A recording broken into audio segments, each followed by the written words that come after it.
Hi there, and welcome back to the third and final video in our series on creating content or assets for the metaverse. In my previous video, we looked at really entry-level options for creating digital avatars, and we looked at Ready Player Me and discussed a 3D program, a very open source, free to use 3D program called Blender, which is very popular for more technical users. So in this third video, I figured it should probably appeal more to the more technical guys or the more artistic creators who are interested in the one thing that I haven't covered, which is creating custom assets or creating custom objects for use in the metaverse or interactive media. So I thought I'd give it a go and just demonstrate using some software that I'm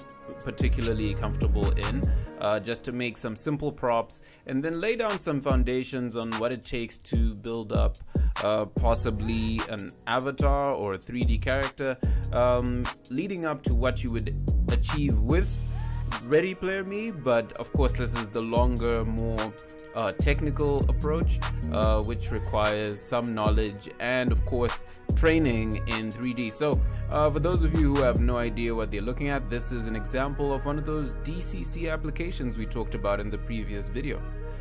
This specific one is not free. It's just my tool of choice because I've been using it for many years and I'm rather comfortable in it, and for the purposes of demonstration I thought it would be a great way to start, considering I can work and explain what I'm doing with a lot more ease than in other applications that, even though I might be familiar with, I wouldn't be comfortable teaching or demonstrating while also creating something that's worth looking at. So with that out of the way, here we go. Just like the name suggests, in a 3D program you've got the ability to navigate in 3D space. These three axes, if you're any good at mathematics in high school, they represent the length, the width, and the depth, or the length, the width, and the height, depending on how you were taught volume works. So those are pretty much the 3 dimensions where you can manipulate these digital objects. So I wanted to quickly go over what it would take, or what it would be like if I was creating a simple prop for the metaverse or 3D solution or application. So I imagine creating something as simple as let's say a briefcase. So for those of you who don't know, or if you didn't watch the first video, outside of creating avatars or outside of creating characters, the metaverse also offers us the unique opportunity to create and sell digital objects or digital products, such as it could be anything really, on platforms like Roblox, on platforms like Minecraft. But in this case I wanted to talk about making something customized and just showing off what it means to actually model something from scratch within one of these 3D applications or digital content creation programs.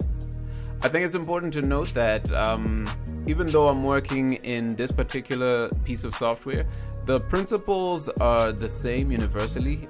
There are many different 3D programs. I mentioned this and put some on the screen in the previous video.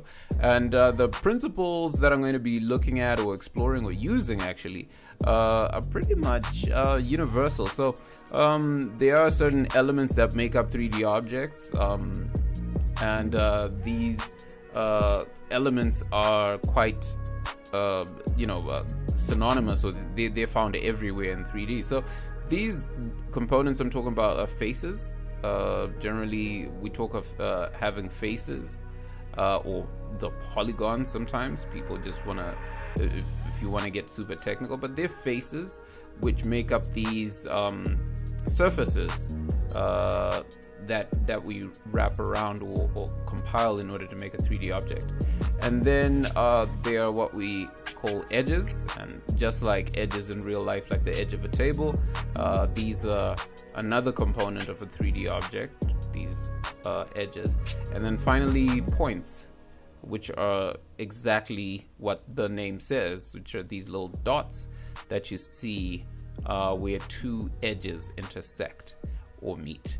Points are also sometimes referred to as vertices, depending on how technical you are. So depending on who you're talking to, they might call them points, or they might call them vertices. So in order to pick these different elements, I just tell the software which one I want to interact with, and I can go from points to edges to vertices.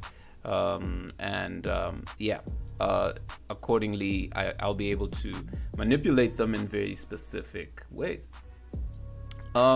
So in this particular case, I wanted to see if I can make something very, very quick, just so we can get away from this having made something that in our imagination, let's say we are planning on making a 3D prop that can be used by another content creator, maybe as a part of their gallery of props.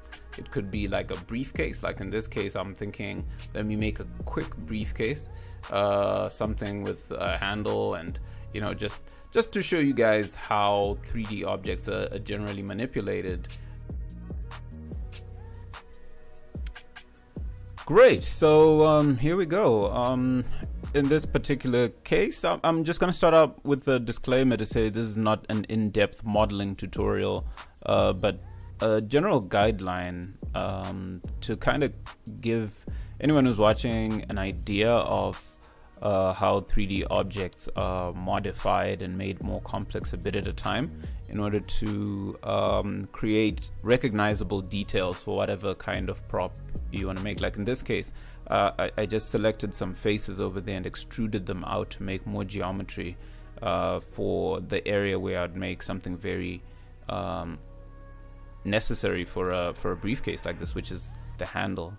I'm also adding some faces that I want to indent or kind of scale inward so that I can make that little gap where the two halves meet, like I said earlier on. On the edges of some of these, on the major edge of the briefcase, I decided that having such a sharp geometric edge wouldn't work out, so I kind of beveled that a bit so that it could curve out, which is typical of what you'd get on a leather-bound briefcase or even the aluminium types that you see stuffed with money in movies. So over here I'm just experimenting to see what kind of little interesting details I can add. I've gone down to the bottom over here, also added some faces and extruded them because I want to make that hinge, the hinge at the bottom of the briefcase, and I did that by bridging those polygons that I had extruded out. It's always a good idea to make whatever you're making a lot less boring by breaking up the flat surfaces, adding interesting shapes. In this case, I'm extruding some circular shapes that could potentially be like little grips or little base cushions for when you put the briefcase down so that it doesn't slip. You've probably seen those on the corners of appliances and things like that. Again, in the whole interest of making things look more organic, I decided to use another extra shape, which is a sphere, and I thought I'd add some kind of decoration, or something that would catch the eye to kind of call back to your leather binding, or those kinds of knobs or little things that you'd find on briefcases, depending on how they're detailed. But the idea in this case is just to demonstrate to everyone, like, you can put as much detail or as little detail as you like.